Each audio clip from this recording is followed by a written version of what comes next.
ഹരി, എന്താ തന്റെ ഉദ്ദേശം? താൻ എന്തിനാ ഇപ്പൊ ഇങ്ങോട്ട് വന്നത്?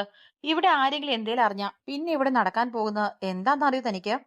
ഗൗരവത്തോടെ യാമി ചോദിക്കെ അവളെയൊന്ന് തിരിഞ്ഞു നോക്കി ഹരിനന്ദൻ. ഇവിടെ ഇങ്ങനെ ഇരിക്കാൻ എന്ത് രസാലേ യാമി. ഈ കാറ്റും തണുപ്പും ഒരു ചാറ്റൽ മഴ കൂടി ഉണ്ടായിരുന്നെങ്കിൽ പൊളിച്ചേനെ. അല്ലേടോ? ബാൽക്കണിയിലെ സോപാനത്തിലിരുന്ന് തന്നെ തലോടി വരുന്ന കാറ്റിൽ അങ്ങനെ ലയിച്ചിരിക്കും പോലെ ഇരുന്ന് ഹരി പറയുമ്പോൾ താൻ ചോദിച്ചതിന് ഇത്രയും നേരമായിട്ടും വ്യക്തമായൊരു മറുപടി നൽകാത്തവനെ യാമി നെറ്റി ചുളിച്ചൊന്ന് നോക്കി. ഞാൻ പറയുന്ന വല്ലതും താൻ കേൾക്കുന്നുണ്ടോ ഹരി? അവളുടെ ഉള്ളിലെ സംഘർഷം ദേഷ്യമായി പുറത്തേക്ക് വരുന്നുണ്ട്. ഉണ്ട് യാമി. നീ എന്തൊക്കെയാ ചോദിക്കുന്നേ? എന്താണ് എന്റെ ഉദ്ദേശം എന്നല്ലേ? സിമ്പിൾ. നിന്നെ കാണുക, നിന്നെ കൊണ്ട് എവിടെയെങ്കിലും പോയി സന്തോഷത്തോടെ ജീവിക്കുക. അതിനാ ഞാൻ ഇങ്ങോട്ട് വന്നത്. ഇനി ഇവിടെ ആരേലും അറിഞ്ഞാ നമുക്കെന്താ? നമ്മൾ ഇവിടുന്ന് പോയാ പിന്നെ ഇവരെയൊന്നും ജീവിതത്തിൽ നിനക്ക് കാണേണ്ടി വരില്ല. പിന്നെ എന്താ പ്രോബ്ലം? ഇല്ല ഹരി, ഞാൻ വരില്ല. എനിക്ക് നിന്റെ കൂടെ വരാൻ പറ്റില്ല. വല്ലാത്തൊരു ഉറപ്പോടെയുള്ള യാമിയുടെ വാക്കുകൾ കേൾക്കാൻ പാടില്ലാത്തത് കേട്ടതുപോലെ ഒരു ഞെട്ടലോടെ തിരിഞ്ഞു നോക്കി ഹരി. വാട്ട്? നീ എന്തൊക്കെ യാമി ഈ പറയുന്നേ? ഞാൻ എത്ര റിസ്ക് എടുത്തിട്ട് ഇങ്ങോട്ട് വന്നെന്നറിയോ? അതും നിനക്ക് വേണ്ടി മാത്രം. ഹരി അവൾക്ക് നേരെ കയർത്തുകൊണ്ട് പറഞ്ഞു തുടങ്ങിയതും അവന് നേർക്ക് കൈ ഉയർത്തി തടഞ്ഞു അവൾ. ഇത്രയും ദിവസത്തിനിടയ്ക്ക് താൻ ഒരു തവണ പോലും എനിക്ക് വിളിച്ചിട്ടില്ല. ഞാൻ ജീവിച്ചിരിപ്പുണ്ടോ മരിച്ചോ എന്ന് അന്വേഷിച്ചിട്ടില്ല. ഞാൻ സ്നേഹിച്ചത് നിന്നെയല്ല, ഞാൻ സ്നേഹിച്ച ഹരിയെ എനിക്ക് എവിടെയോ നഷ്ടമായി. ഇനി ഒരിക്കലും നിന്നിൽ ആ പഴയ ഹരിയെ കണ്ടെത്താൻ എനിക്ക് കഴിയില്ല. അതുകൊണ്ട് താൻ പോണം. നീ ആരാണെന്ന് ഇവിടെയുള്ളവർ അറിയും മുന്നേ നീ പോണം. അവളുടെ വാക്കുകളിലെ മൂർച്ചയും നോട്ടത്തിന്റെ ശക്തിയും കാണെ ഒന്ന് പതറി അവൻ. എങ്കിലും ഒട്ടും വിട്ടുകൊടുക്കാൻ അവനും തയ്യാറല്ലായിരുന്നു. ഇപ്പോ നിനക്കെന്താ ഒരു മാറ്റം? ഇങ്ങനെയൊന്നല്ലായിരുന്നല്ലോ. രുദ്രന്റെ താലി നിന്റെ കഴുത്തിൽ വീഴുമ്പോഴും നിന്റെ മനസ്സിൽ ഞാനായിരുന്നില്ലേ? ഇപ്പൊ എന്തേ? എന്നോടുള്ള ഇഷ്ടമൊക്കെ പോയോ? അതോ കൂടെ കിടന്ന് രസം പിടിച്ചപ്പോ അവനെ വിട്ടു പോകാൻ തോന്നില്ലേ? അതോ അവനോട് വല്ല ദിവ്യപ്രേമം പൊട്ടിമുളച്ചോ മനസ്സിൽ? ഹരിയുടെ ദേഷ്യവും പരിഹാസവും കലർത്തിയ ആ ചോദ്യത്തിൽ ക്ഷമയുടെ നെല്ലിപ്പലകയും നഷ്ടമായി പോയിരുന്നു യാമിക്ക്. ഷഡ്. താൻ ഇത്രയ്ക്ക് ചീപ്പാണോ ഹരി? നിനക്ക് വേണ്ടിയല്ലേ ഒരു പെണ്ണും ചെയ്യാത്ത അത്രയും റിസ്ക് ഞാൻ എടുത്തത്. എന്നിട്ട് നീ ഛേ താൻ ഇങ്ങോട്ട് വന്നതും ഇവിടെ നിൽക്കുന്നതും രുദ്രന്റെ ഫ്രണ്ടായിട്ടാണ്. അതുപോലെ രുദ്രന്റെ ഫ്രണ്ടായിട്ട് തന്നെ താൻ പോണം, നാളെ തന്നെ. ഉള്ളിൽ അവനായി കരുതി വെച്ച സ്ഥാനം മനസ്സിൽ നിന്നും എടുത്തെറിഞ്ഞുകൊണ്ടായിരുന്നു അവളുടെ ഓരോ വാക്കുകളും. എനിക്കിതൊന്നും കേൾക്കണ്ട യാമി. ഞാൻ നിനക്ക് വേണ്ടി ഇവിടേക്ക് വന്നിട്ടുണ്ടെങ്കിൽ ഇവിടുന്ന് ഞാൻ പോകുമ്പോ കൂടെ നീയും ഉണ്ടാവും. അതിന് ഇവിടുത്തെ ആരുടെ തല എടുക്കേണ്ടി വന്നാലും ഞാനത് ചെയ്യും. അവന്റെ ഓരോ വാക്കിലും വല്ലാത്തൊരു ദേഷ്യവും പകയും നിറഞ്ഞു നിന്നിരുന്നു. ഹരിയുടെ കണ്ണിൽ ആദ്യമായി ഇന്നേ വരെ കാണാത്ത ക്രൂരഭാവം കണ്ട് ഞെട്ടിത്തരിച്ചു നിന്നു യാമി. ചെല്ല്, രുദ്രന്റെ ഫ്രണ്ടിന്റെ റൂമിൽ രുദ്രന്റെ വൈഫിനെ കണ്ട് ഇനി ആരും തെറ്റിദ്ധരിക്കണ്ട. പോയി കിടക്കാൻ നോക്ക്. നമുക്ക് ഇത്രയും പെട്ടെന്ന് ഇവിടുന്ന് പോണം. പോവാനുള്ള ബാഗ് റെഡിയാക്കി വെച്ചേക്ക്. ഒരു സിഗരറ്റ് എടുത്ത് കത്തിച്ച് പുറത്തേക്ക് നോക്കി ഹരി നിൽക്കുമ്പോൾ അവനെ തന്നെ നോക്കിയൊരു നിമിഷം നിന്നു പോയി യാമി. കൂടെയുള്ള ഒരുവൻ സിഗരറ്റ് വലിച്ചപ്പോ ചുമച്ചൊരു മൂലയിൽ അവശനായി കിടന്ന ആ പഴയ ഹരിയെ ഒന്നോർത്തു പോയവൾ. പിന്നെ ഒന്ന് നിശ്വസിച്ചവൾ തിരിഞ്ഞു നടക്കുമ്പോൾ അവൾ കാണാതെ ഹരിയുടെ ചുണ്ടിൽ ഒരുപാട് അർത്ഥങ്ങൾ മറഞ്ഞിരിക്കുന്ന ഒരു ചിരി തെളിഞ്ഞു.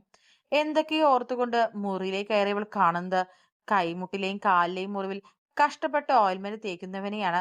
അയ്യോ, ഇതെന്താ പറ്റിയേ? അവനടുത്തേക്ക് നിമിഷങ്ങൾ കൊണ്ട് പാഞ്ഞെടുത്തവൾ. ഒച്ചയുണ്ടാക്കലടി, ആരെയും എണീച്ചു വരും. അവളുടെ മുഖത്തെ ടെൻഷൻ കണ്ടിട്ടും കാണാത്ത ഭാവത്തിൽ അവളെ നോക്കി കണ്ണു കൂർപ്പിച്ചൊരു നോട്ടത്തോടെ ദേഷ്യത്തിൽ പറഞ്ഞു രുദ്രൻ.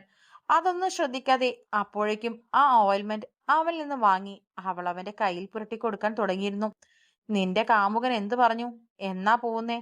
മുറിവിലേക്ക് മാത്രം ശ്രദ്ധിച്ചു നിന്നിരുന്ന യാമി ആ ചോദ്യം കേൾക്കെ ഒരു പിടപ്പോടെ മിഴികളുയർത്തി അവനെ നോക്കിപ്പോയി. അവളെ ഇവിടെ ഒന്നും കാണാതെയായതും അവന് ഉറപ്പായിരുന്നു. അവൾ ഹരിയുടെ അടുത്തേക്ക് പോയതാണെന്ന്. അതൊന്നും ഒട്ടിഷ്ടല്ലെങ്കിലും പുറമേ കാണിക്കാതെ നിന്നു അവൻ. കഴുത്തിൽ കെട്ടിയ താലി അല്ലാതെ മറ്റൊരു ബന്ധവും തങ്ങൾ തമ്മിലില്ല. ഒരു സൗഹൃദം പോലും അവളോട് താൻ കാണിച്ചിട്ടില്ല. അവളോട് കൂടുതൽ അടുക്കണ്ട എന്ന് മനസ്സിനെ പറഞ്ഞ് പഠിപ്പിച്ചിട്ടുണ്ട് അവൻ. അവനെ തന്നെ നോക്കി നിൽക്കുന്ന അവളുടെ മിഴികൾ തന്നോടെന്തോ പറയാൻ കൊതിക്കും പോലെ തോന്നി രുദ്രന്. അവൻ അവളെ തന്നെ നോക്കി എന്തെന്ന പോലെ പുരികമുയർത്തി ചോദിച്ചതും അവനിൽ നിന്നും വേഗം നോട്ടം മാറ്റി യാമി. എന്തു പറ്റിയതാ? ബൈക്കിൽ നിന്ന് വീണോ? അവന്റെ ആ ചോദ്യം പാടെ അവഗണിച്ചുകൊണ്ട് യാമി അവനെ നോക്കി തിരിച്ചു ചോദിച്ചതും അവനൊരു നിമിഷം അവളെ നോക്കി നിന്നു. വീണത് തന്നെയാ, ബൈക്കിൽ നിന്നല്ല, ഏറുമാടത്തിൽ നിന്ന്.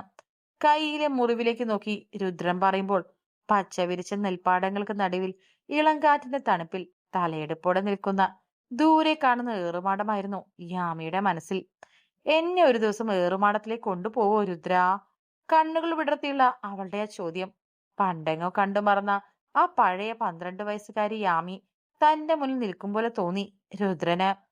അവൾക്ക് വേണ്ടി മാങ്ങെറിഞ്ഞു വീഴ്ത്തി അവൾക്ക് കൊണ്ടുവന്ന് കൊടുത്തതും, അവളോടൊപ്പം കടവിലിരുന്ന് മീൻ പിടിച്ചതും, ഋഷിയുമായി അവൾക്ക് വേണ്ടി അടിയുണ്ടാക്കിയതും, അങ്ങനെ എന്തൊക്കെയോ അവന്റെ മനസ്സിലൂടെ ഒരു നിമിഷം മിന്നി മറിഞ്ഞു. എന്നെ കൊണ്ടുപോവോന്ന് അല്പ ഉച്ചത്തിൽ അവൾ വീണ്ടും ചോദിക്കുമ്പോഴാണ് എന്തൊക്കെയോ ചിന്തയിൽ ആണ്ടുപോയവൻ ഒരു ഞെട്ടലോടെ അവളെ നോക്കിയത്. അവളുടെ നോട്ടം ഇപ്പോഴും പ്രതീക്ഷയോടെ അവനിലാണ്. നീ പൊക്കോടി, കൂട്ടിന് മീനുനെയും വിളിച്ചോ. രാവിലെ പോയാ നമ്മുടെ പിള്ളേരൊന്നും അവിടെ കാണില്ല.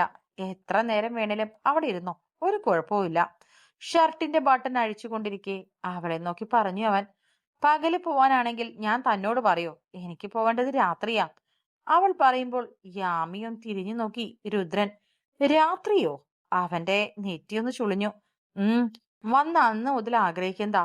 രാത്രിയിലെ ഇളം കാറ്റും ആ തണുപ്പും ആകാശത്തെ കുഞ്ഞു നക്ഷത്രങ്ങളും അങ്ങനെ എല്ലാം കണ്ട് ഒരു രാത്രി. പ്ലീസ് രുദ്രൻ, എന്നെ ഒന്ന് കൊണ്ടുപോവോ? കണ്ണുകൾ ചുരുക്കി കെഞ്ചും പോലെയുള്ള അവളുടെ വാക്കുകൾ. അവൻ പോലും അറിയാതെ അവന്റെ ചുണ്ടിൽ ഒരു ചിരി തെളിഞ്ഞു പോയി. ശരി, കൊണ്ടുപോവാം. എന്റെ ഭാര്യ ആദ്യമായിട്ടൊരു കാര്യം പറയുന്നല്ലേ, നമുക്ക് സെറ്റാക്കാന്നേ. ഇനിയിപ്പോ ആഗ്രഹങ്ങളൊന്നും ബാക്കി വെക്കേണ്ട. അവളുടെ കയ്യിൽ മുറുകെ പിടിച്ച് ഡോർ തുറന്ന് മുന്നോട്ട് നടക്കെ അവന്റെ പ്രവൃത്തിയിൽ ഒന്ന് ഞെട്ടിയവൾ. ഇപ്പൊ പോവാണോ? ചുറ്റും കണ്ണോടിച്ച് ഇരുട്ടിലൂടെ നടക്കുന്നവന്റെ കൂടെ പിന്നാലെ നടന്ന് ഒരു സ്വകാര്യം പോലെ യാമി ചോദിച്ചതും പിന്നെ എപ്പോഴാ? അവൻ എപ്പോഴാ നിന്നെ കൊണ്ടുപോവാന്ന് പറയാൻ പറ്റില്ലല്ലോ, ഇപ്പൊ തന്നെ പോയേക്കാം. അവളുടെ കയ്യിൽ പിടിച്ച് മുന്നോട്ട് നടക്കുന്നതിനിടെ രുദ്രൻ പറയേ അവനെ തന്നെ നോക്കി നിന്ന് പോയി യാമി. അവളുടെ കയ്യിൽ പിടിച്ച് രുദ്രൻ മുന്നോട്ട് നടക്കേ അവളൊരു പാവ കണക്കെ അവന് പിറകെ നടന്നു.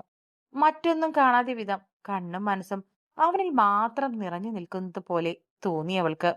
സത്യമായ രുദ്ര, ഹരിയെ കാണും മുന്നേ നിന്നെ കണ്ടിരുന്നെങ്കിലെന്ന് ഞാൻ ഇപ്പൊ മനസ്സുകൊണ്ട് ഒരുപാട് ആഗ്രഹിച്ചു പോകുന്നുണ്ട്. അങ്ങനെയായിരുന്നെങ്കിൽ ഞാൻ നിന്നെ മാത്രമേ സ്നേഹിക്കുമായിരുന്നുള്ളൂ. പൂർണ്ണ മനസ്സോടെ നിന്റെ താലി ഞാൻ ഏറ്റുവാങ്ങിയേനെ. കാരണം നിന്റെ ഉള്ളിലെ നന്മയും കരുതലും സ്നേഹവും എല്ലാം പലപ്പോഴും ഞാൻ കണ്ടതാണ്, അറിഞ്ഞതാണ്. പക്ഷേ ഇപ്പോ ഇപ്പോ എനിക്ക് ഒന്നിനും കഴിയുന്നില്ലല്ലോ. ഒരുപാട് ബോൾഡാണെന്ന് കരുതിയിരുന്ന ഞാൻ എന്ത് തീരുമാനമെടുക്കും എന്ന് പോലും അറിയാതെ വെറും ബലഹീനയായ പെണ്ണ് മാത്രമായി മാറുന്നു. അവനെ ഇമ്മ വെട്ടാതെ നോക്കിക്കൊണ്ട് യാമി മനസ്സിൽ പറയുമ്പോൾ അവൾ പോലും അറിഞ്ഞില്ല അവളുടെ ഉള്ളിൽ അവനായി ഒരു സ്ഥാനം ഒരുങ്ങുന്നത്. ഗേറ്റും കടന്ന് പതിയെ വയൽവരമ്പിലേക്ക് ഇറങ്ങുമ്പോൾ അവന്റെ കയ്യിൽ മുറുകെ പിടിച്ചിരുന്നു യാമി. അവൻ കൂടെ ഉണ്ടാവുമ്പോൾ താൻ അനുഭവിക്കുന്ന സന്തോഷം എത്രയെന്ന്. എന്നാൽ അവർ അറിഞ്ഞില്ല ഇതെല്ലാം മുകളിലെ ബാൽക്കണിയിൽ നിന്ന് രണ്ട് മിഴികൾ ഇഷ്ടക്കേടോടെ അവരെ നോക്കി നിൽക്കുന്നത്. സൂക്ഷിച്ചു കയറി വാ, തെന്നി വീഴും. അവൾക്ക് നേരെ കൈ നീട്ടി രുദ്രൻ പറയുമ്പോൾ അവന്റെ കയ്യിൽ മുറുകെ പിടിച്ച് ഓരോ പടിയും കയറി യാമി. വാവ്, എന്ത് രസാടോ ഇവിടെ കാണാൻ, സോ ബ്യൂട്ടിഫുൾ.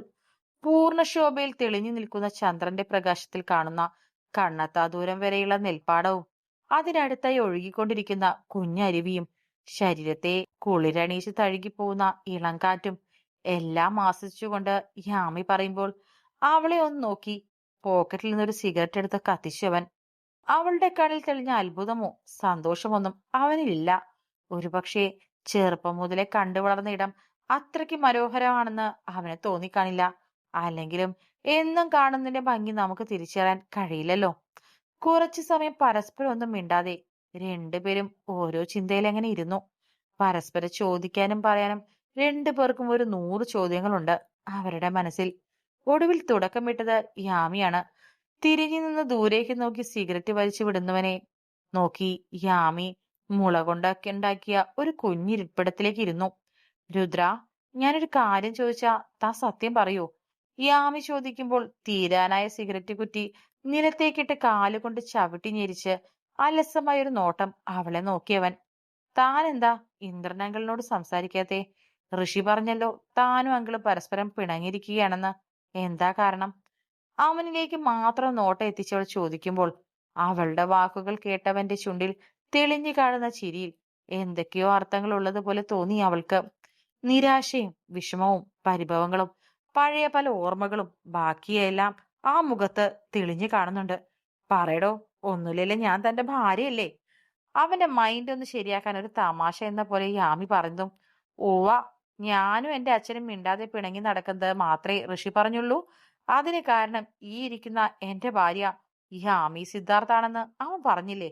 ഒരു കളിയാക്കലോടെ രുദ്രൻ പറയുന്നത് കേൾക്കെ നെഞ്ചിലൊരു മിന്നൽ പാഞ്ഞതുപോലെ ഞെട്ടിയിരുന്നിടത്തുനിന്ന് എഴുന്നേറ്റ് നിന്നു യാമി. രുദ്രൻ, താൻ താൻ എന്തൊക്കെയാ പറയുന്നേ? ഞാൻ ഞാൻ കാരണോ? അതിന് അതിന് ഞാൻ എന്താ ചെയ്തേ?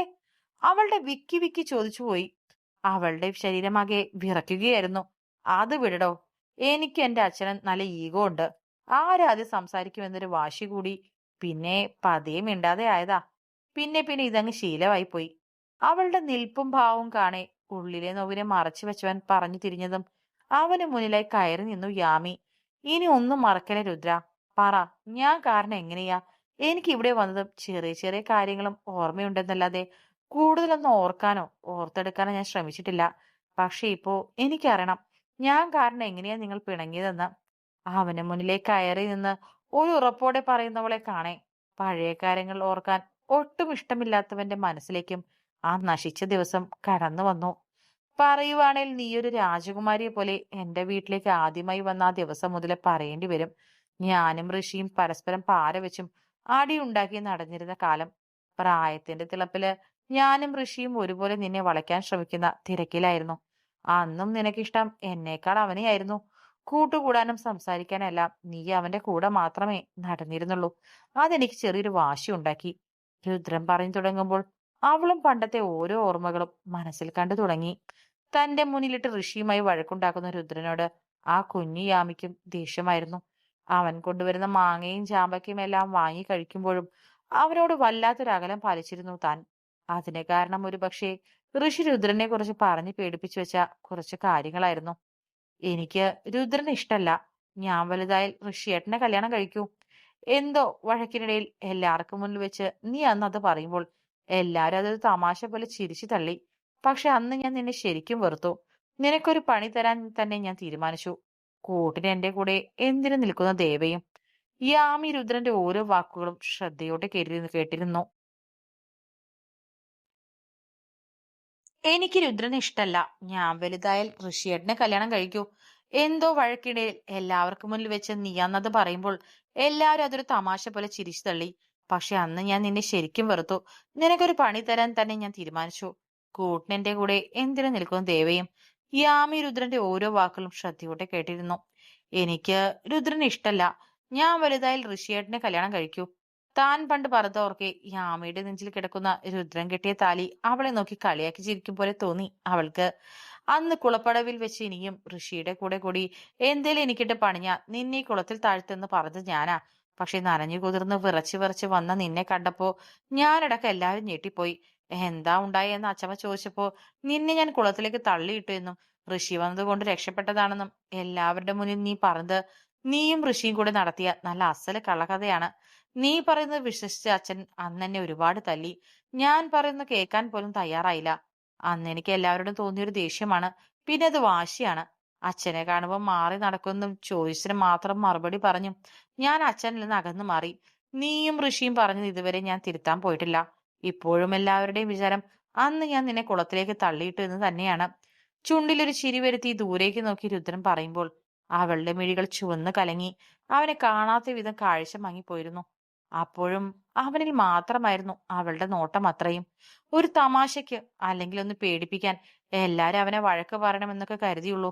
പക്ഷെ താൻ കാരണം ഇത്രയും കാലം പിണങ്ങി നടന്ന ഒരു അച്ഛനും പകരും ഇടയിൽ ഒന്നും അറിയാതെ കഴിഞ്ഞ ദിവസങ്ങൾ, അത് ഓർക്കുന്തോറും വല്ലാത്തൊരു കുറ്റബോധവും നിരാശയും അവളെ വന്ന് മൂടി.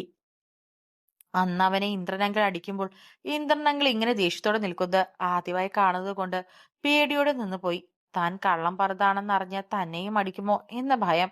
കാരണം പറഞ്ഞത് കള്ളമാണെന്ന് പറയാതെ രുദ്രനെ അടിക്കാൻ നോക്കി നിന്ന ആ കുഞ്ഞു യാമി അവളുടെ മുന്നിൽ തെളിഞ്ഞു നിൽക്കുന്നത് കണ്ടു അവൾ.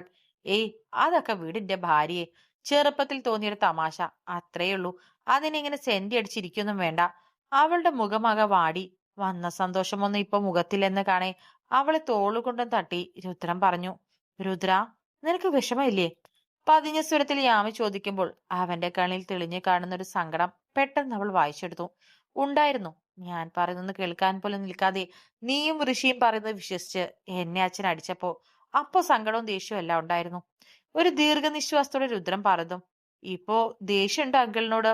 യാമിയുടെ ചോദ്യം കേൾക്കെ അവൻ അവളെ ഒന്ന് തിരിഞ്ഞു നോക്കി. അതെന്റെ അച്ഛനാടി. അച്ഛനോട് ആർക്കെങ്കിലും ദേഷ്യം വെച്ചിരിക്കാൻ പറ്റുവോ? ഒരു കുഞ്ഞു ചൊടിയൊരു രുദ്രൻ പറഞ്ഞു. എന്നാ പണ്ടത്തെ പോലെ അങ്കിളിനോട് മിണ്ടിക്കൂടെ? അവളുടെ ഉള്ളിൽ പ്രതീക്ഷയുടെ ഒരു കുഞ്ഞു കണം പൊട്ടി വന്നു. അതൊന്നും ഇനി പറ്റത്തില്ല. പെട്ടെന്ന് ചെന്ന് അച്ചായ എന്നെ സ്നേഹിക്കുമെന്നൊന്നും പറയാൻ എനിക്ക് പറ്റില്ല. അവളെ കൂർപ്പിച്ചു നോക്കി രുദ്രൻ പറയുമ്പോൾ വീണ്ടും അവളുടെ മുഖമൊന്ന് വാടി. അന്ന് എന്താ നടന്നെന്ന് ഞാൻ പറഞ്ഞോളാം അങ്കിളിനോട്. അവന്റെ അടുത്തേക്ക് വന്ന് യാമി പറയുമ്പോൾ അവന്റെ ചുണ്ടിൽ ഒരു പരിഹാസച്ചിരി തെളിഞ്ഞു നിന്നു.